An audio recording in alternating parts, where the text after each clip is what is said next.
श्री शिवाय नमस्तुभ्यं हर हर महादेव। ओम नमो भगवते वासुदेवाय नमः। श्रीमन नारायण नारायण हरे हरे। नमस्कार मैत्रिणींनो, स्वागत आहे तुमचे सर्वांचे आपल्या आध्यात्मिक शिवपुराण या चॅनलवरती। मैत्रिणींनो, मार्गशीर्ष महिन्यात येणाऱ्या मौनी म्हणजेच मोक्षदा एकादशीचे महत्त्व काय आहे, मौनी एकादशी दिवशी केले जाणारे काही महत्त्वाचे उपाय आज आपण जाणून घेणार आहोत। तर 11 डिसेंबर 2024 वार बुधवारी आलेली आहे मार्गशीर्ष महिन्यातील अत्यंत महत्त्वाची आणि विशेष अशी मौनी एकादशी। मार्गशीर्ष महिना हा हिंदू संस्कृतीत महत्त्वपूर्ण मानला जातो। हा महिना भगवान श्री हरी विष्णूंना अर्पण करण्यात आलेला आहे असं पुराणात उल्लेख आढळतो। यासह मार्गशीर्ष महिना हा व्रतवैकल्याचा महिना मानला जातो। या काळात मोठ्या भक्तिभावाने व्रतवैकल्य केले जातात।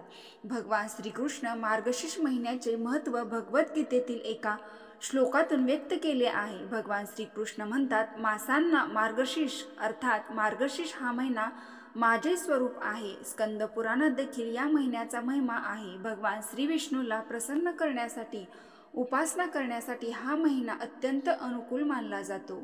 या महिन्यात भगवान विष्णूंची पूजा मनोभावे केल्याने अगणित पुण्य प्राप्त होते।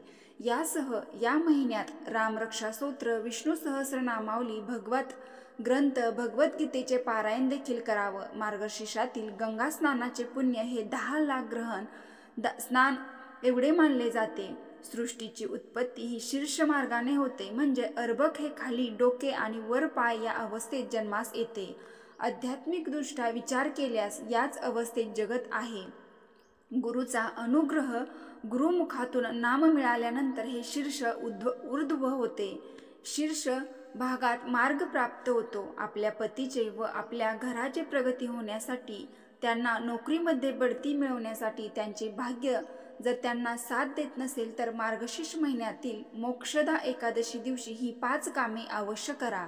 त्यांच्या कामाला यश नक्की लाभेल। तुमच्या नशिबात सुख समृद्धी येईल। तुमच्या घरामध्ये लक्ष्मी सदैव नांदेल। तुमच्या परिवारातील कोणतीही संकटे येणार नाहीत। आध्यात्मिक पुराणानुसार तसेच स्कंद पुराण, शिवपुराणानुसार असे उपाय केल्याने आपल्या घरामध्ये लक्ष्मी स्थिर राहते। आपल्या जवळ लक्ष्मी स्थिर का राहत नाही किंवा मग पर्स रिकामी राहण्याचे महत्त्वाचे कारण म्हणजे बरेच लोक त्यामध्ये पैशापेक्षा जास्त वस्तू ठेवतात। पर्स म्हणजे पैसा ठेवण्याची वस्तू, त्यामुळे त्यामध्ये अनावश्यक कागदपत्र किंवा इतर गोष्टी ठेवणे टाळावे, जसे की पावती, बिले अशा अनावश्यक वस्तू पाकिटात ठेवू नयेत। आता जाणून घेऊया मोक्षदा एकादशीचे काही महत्त्वाचे उपाय। नंबर 1, संध्याकाळी पूजा करताना मोहरीच्या तेलाचा दिवा लावा। त्यात 2 वाती ठेवा। 2 वातीची 1 वात करून दिवा लावण्याचा एक नियम आहे। तर तुम्ही असा दिवा लावला प्रवेशद्वाराच्या दोन्ही बाजूला किंवा एका बाजूला लावू शकता। त्यामुळे आर्थिक परिस्थिती मजबूत होते, पैसा येण्याचे मार्ग मोकळा होतो, पैशाचा ओघ वाढतो। असे केल्याने देवदेवतासह पितरांचा सुद्धा आशीर्वाद देखील प्राप्त होतो, ज्यामुळे घरामध्ये आशीर्वाद प्राप्त होतात आणि सुख समृद्धी होते। नंबर 2, हिंदू धर्मात, विष्णू पुराणात तसेच वेदशास्त्रात असे म्हटले आहे की पिंपळाच्या पानाला एकादशी दिवशी आणि द्वादशी दिवशी एका तांब्याच्या पात्रात पाण्यामध्ये बुडवून ठेवून त्या पाण्याने 3 वेळा भगवान शिवशंकराचे स्मरण करून कुंदकेश्वर महादेव या नामाचे स्मरण करत आचमन केल्याने ज्या व्यक्तीला बायपासचे ऑपरेशन डॉक्टरांनी करायला सांगितले आहे त्या व्यक्तीला दिल्याने त्या व्यक्तीच्या नसा खुल्या होतात। नंबर 3, मार्गशीर्ष महिन्यातील मौनी एकादशी दिवशी भगवान श्री हरी विष्णूंना शुद्ध गायीच्या दुधापासून बनवलेली खीर आणि माता लक्ष्मीला लाल रंगाचे वस्त्र अर्पण केल्याने घरामध्ये सुख, शांती, समृद्धी नांदते आणि वैवाहिक जीवनामध्ये सफलता प्राप्त होते। नंबर 4, धतुरा भगवान शिवशंकरांना अतिप्रिय आहे। भगवान शिवाला सर्वात प्रथम राहूने धतुरा समर्पित केला होता। राहूला वाटले की भगवान शिवशंकरांना आपण असे काय प्रदान करावे की भोलेनाथ आपल्याला प्रसन्न होतील। तेव्हा असुर प्रवृत्तीच्या राहूने भगवान शिवाला काटेरी धतुरेचे रूप धारण करून भगवान शिवाला समर्पण केले। बघा, भोले बाबा एवढे भोले आहेत की एवढे कृपाळू आहेत, दयाळू आहेत की त्या काटेरी राहूला शरणागती देऊन आपल्या जटामध्ये धारण करतात। अशा प्रकारे मेरे भोले बाबा, भोले शंकर कोणीही कुठल्याही परिस्थितीत, कशाही परिस्थितीत, कुठल्याही जातीचा, कुठल्याही धर्माचा असो, काहीही अर्पण केले तर भोले बाबा ते स्वीकार करतात आणि त्या व्यक्तीची इच्छा मनोकामना पूर्ण करतात. म्हणून मार्गशीर्ष महिन्यातील मौनी एकादशी दिवशी 1 लोटा जल आणि 1 धोत्र्याचे फूल भगवान शिवशंकरांना अर्पण केल्याने त्या व्यक्तीची इच्छा मनोकामना पूर्ण होते. नंबर 5. एका भांड्यात पाणी घ्या, त्यामध्ये काळे तीळ मिसळा. सकाळी याच पाण्याने स्नान करा. स्नानानंतर एका पाण्याचा तांब्या घ्या. नंतर त्यामध्ये 2 चमचे कच्चे दूध टाकून महादेवाला अर्पण करा. शिवलिंगाला जल अर्पण करताना श्री शिवाय नमस्तुभ्यम या मंत्राचा जप करा. हा उपाय मोक्षदा एकादशीपासून 5 सोमवार करावा, त्यामुळे तुमच्या पतीला नोकरीत बढतीची संधी मिळेल. नंबर 6. मार्गशीर्ष महिन्यातील एकादशी दिवशी कुठल्याही एका मंदिरात घंटा दान केल्याने तुमच्या जीवनात सुख समृद्धी येईल. करिअरमध्ये येणारे अडथळे दूर होतील. त्याचबरोबर मंदिरामध्ये भस्म देखील दान करावे. बांबूच्या पात्रात भस्म दान केल्याने जीवनात अपार यश मिळते. नंबर 7. संपूर्ण मार्गशीर्ष महिन्यात पती पत्नीने एकमेकांशी भांडण तर करूच नये, परंतु एकादशी दिवशी तर हा नियम आवर्जून पाळावा. या दिवशी माता लक्ष्मी आणि श्री हरी विष्णूंचा विशेष दिवस मानला जातो.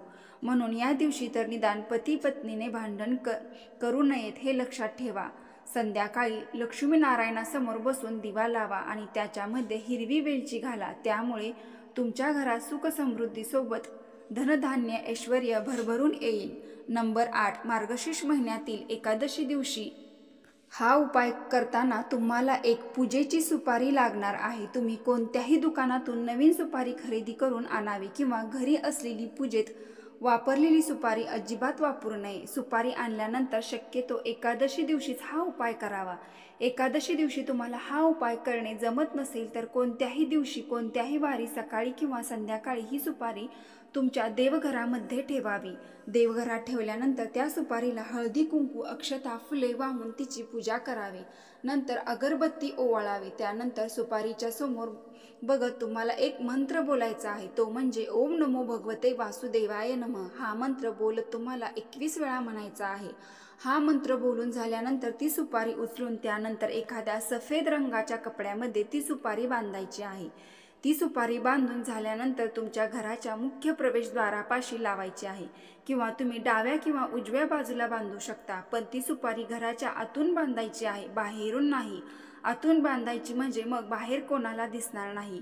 आतमध्ये एखादा छोटासा खिळा लावून तुम्ही त्या खिळ्याला सुपारी बांधू शकता.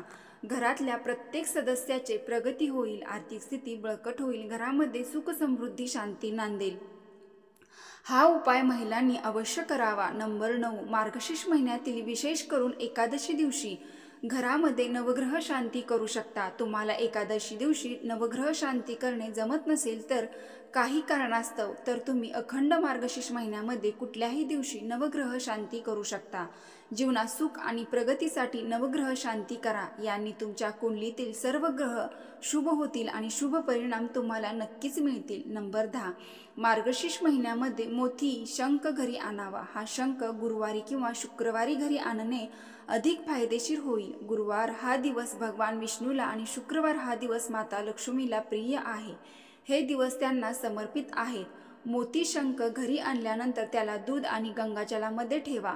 संध्याकाळी आरती करून श्री विष्णू आणि लक्ष्मीचे ध्यान करावे. तसेच या शंखात अक्षता भरून मंदिरात लाल कपड्यावर ठेवा. जर तुमच्याकडे अखंड तांदूळ नसतील तर त्याऐवजी तुम्ही हळदीच्या गोंड्याभोवती धागा गुंडाळून मोत्याच्या शंखामध्ये ठेवा. नंतर हा शंख मंदिरात स्थापित करा. यामुळे घराच्या आर्थिक स्थिती सुधारेल. जर तुम्ही अतिरिक्त कर्जामध्ये अडकलेला असाल किंवा घरामध्ये सतत आर्थिक संकट येत असेल, गरिबीचा सामना करावा लागत असेल तर या सर्व गोष्टींमधून तुमची सुटका भगवान श्री हरी विष्णू आणि माता लक्ष्मीच्या आशीर्वादाने नक्कीच होईल. हळूहळू तुमच्या संपत्तीमध्ये वाढ होईल. तुम्हाला आर्थिक लाभ होण्याची शक्यता अधिक असते. नंबर 11. संपूर्ण मार्गशीर्ष महिन्यात जर तुमच्या यथाशक्तीने पिवळ्या रंगाच्या वस्तू गोरगरिबांना दान तर कराव्यात. मार्गशीर्ष हा महिना भगवान श्री हरी विष्णूंना समर्पित आहे. परंतु मार्गशीर्ष महिन्यातील मोक्षदा एकादशी दिवशी पिवळ्या रंगाच्या वस्तू दान करा.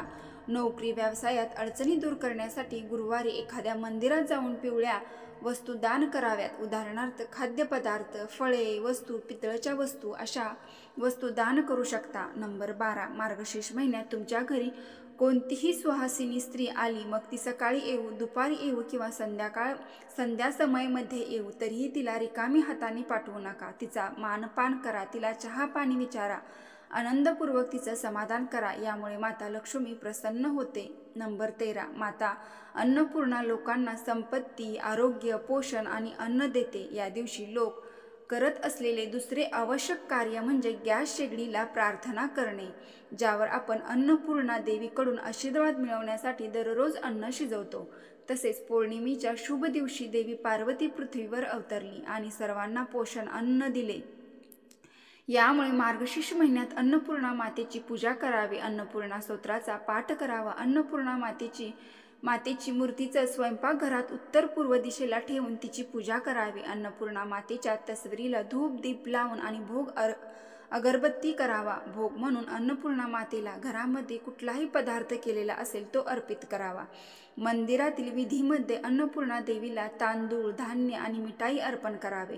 भक्त विशेष प्रार्थना सहभागी होतात. तिचा आशीर्वाद मिळवण्यासाठी मंत्राचा उच्चार करतात. अन्नपूर्णा मातेला अन्नदेवी म्हणून ओळखलं जाते. अन्नपूर्णा मातेचा आशीर्वाद असलेल्या घरामध्ये कधीच अन्न आणि धन कमी पडत नाही. त्यामुळे मार्गशीर्ष महिन्यात अन्नपूर्णा मातेची पूजा अवश्य करा. नंबर 14, ब्रह्ममुहूर्त किंवा संध्याकाळच्या वेळी घरामध्ये कधीही झाडू मारू नये.